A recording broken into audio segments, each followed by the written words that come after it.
Hello, everybody. So, HIMS is the cheapest stock in my coverage universe out of all of the stocks that I follow.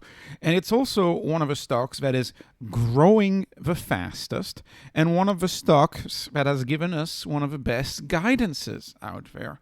A nearly 3-year out guidance that they gave us about 9 months ago.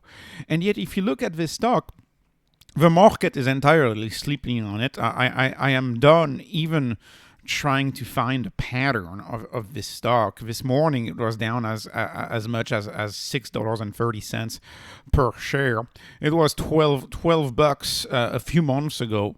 Go figure. I mean the market is just playing with this stock. It cannot really be understood why the market does what it does. It's Mr. Market. To me, what is for sure to me is that this makes absolutely no sense, because this is a company whose revenue growth is accelerating, not decelerating. This is a company that will likely achieve its guidance early.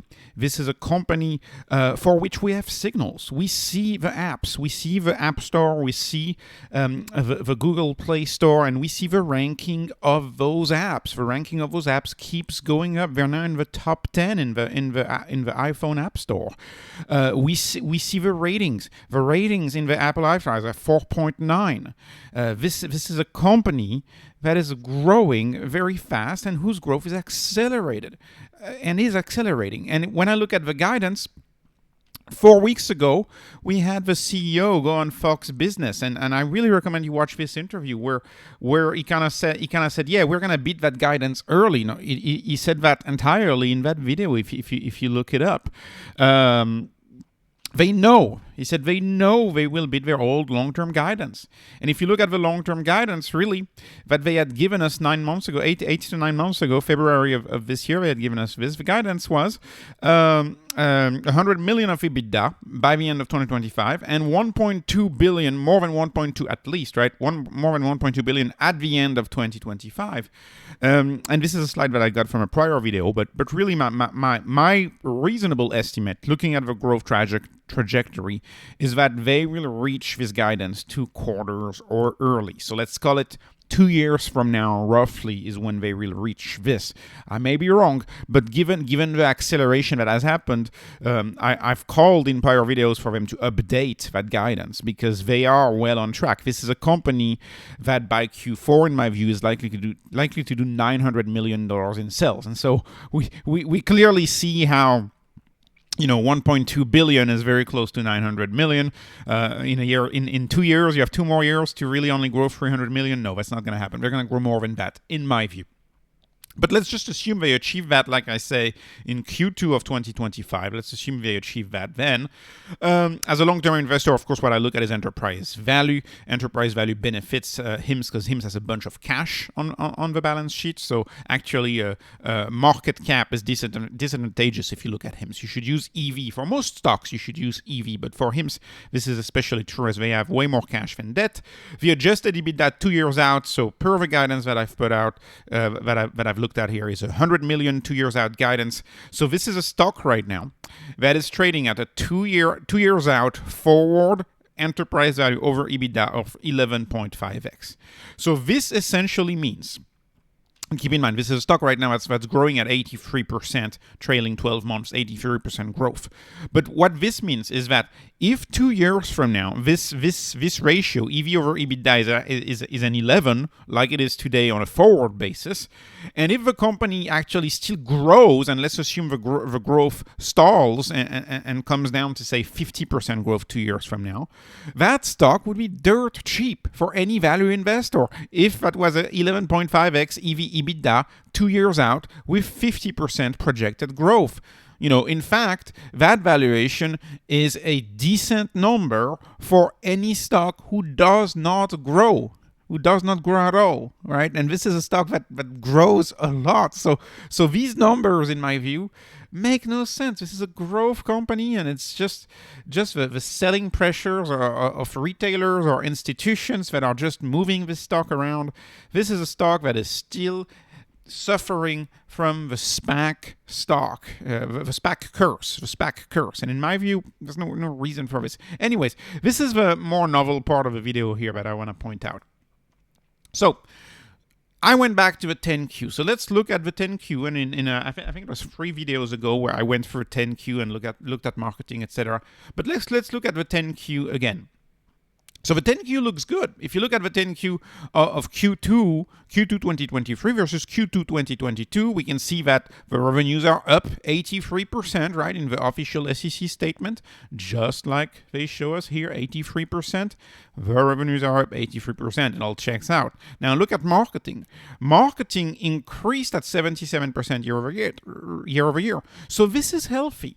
In my view, I mean, once again, I view marketing as an investment. I view marketing as a good thing. We live in a world where accounting classifies marketing as an expense, but I don't view marketing as an expense. You're building a brand. You're building a brand that's gonna pop up in people's mind whenever they need healthcare. That's an investment in my view, marketing. And the marketing investment is growing year over year at 77%. Revenue is growing faster than marketing. So if revenue is growing faster than marketing, I don't see a single problem with that. This is a company who has an effective marketing spend. Anyways, and the dilution. Look at the dilution. I don't care about dilution, but I wanted to point that out in this video.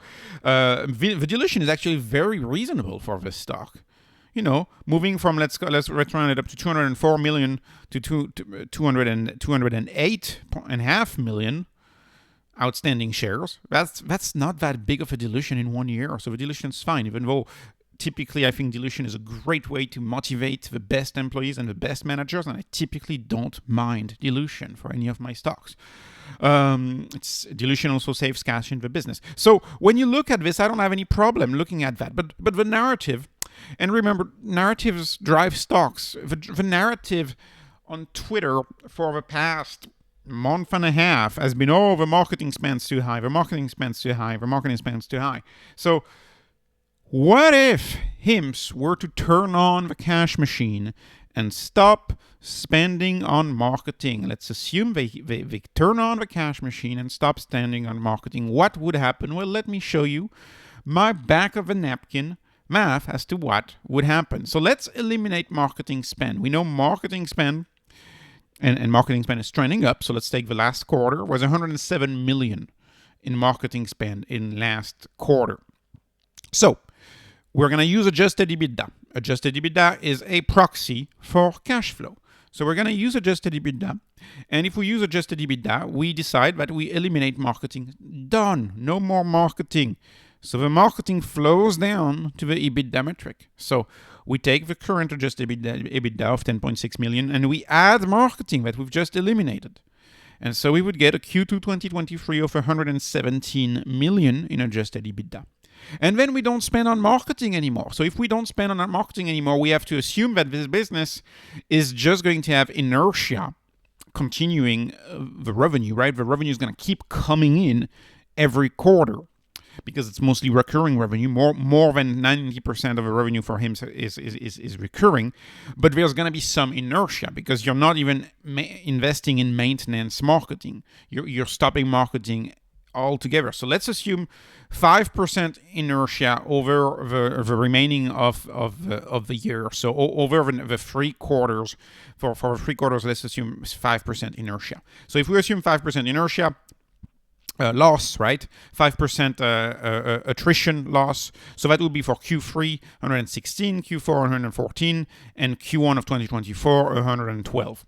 So if we assume because of attrition that the revenue is going to go down, and we assume that we save all of our marketing spend, if HIMS would turn on the cash machine, EBITDA plus marketing, i.e. EBITDA with zero marketing over the 12 months that I've highlighted here, from Q2 2023 to Q1 of 2024 ended, we would have a 459 million EBITDA plus marketing of money generated. Enterprise value right now is 1.15 billion. So that would be an enterprise value over EBITDA plus marketing of 2.5x. That's your ratio. Dirt cheap. Calculate the yield on that. Right? It's a crazy yield. So again, I don't want them to do that. I absolutely want them to keep spending on marketing because that's how you invest in the future. But in my view, this is a business that if they decide that they want to turn on the cash machine, turn on profitability, they entirely can. And I will finish this on this statement right here, which is, if you look in my calculation, I left technology and development, i.e. R&D. I left that 11, let's call it 12 million of R&D that they've also increased year over year. I've left that there. We know there's plenty of companies that can grow their sales just through innovation, right? Tesla, for example, they don't have marketing. Their sales are through innovation, but the product is compelling.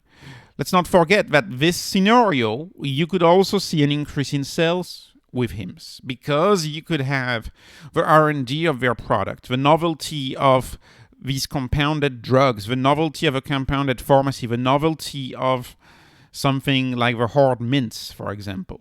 That novelty, which we owe to R&D, could also drive sales up. Not only marketing drives sales up and new customers, there's other things, right? And you have word of mouth. Word of mouth is not necessarily associated with marketing spend. So there's lots of things that can lead to an increase in sales. You have cross-selling, right? We know that each customer of HIMSS on average has 1.5 products that could go up with some cross-selling. So there's lots of factors that lead to an increase in sales beyond just marketing, but I'm so happy to see them stand on marketing.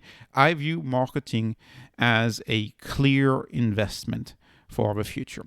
So anyways, this was not investment advice. This was just entertainment. I hope you were entertained.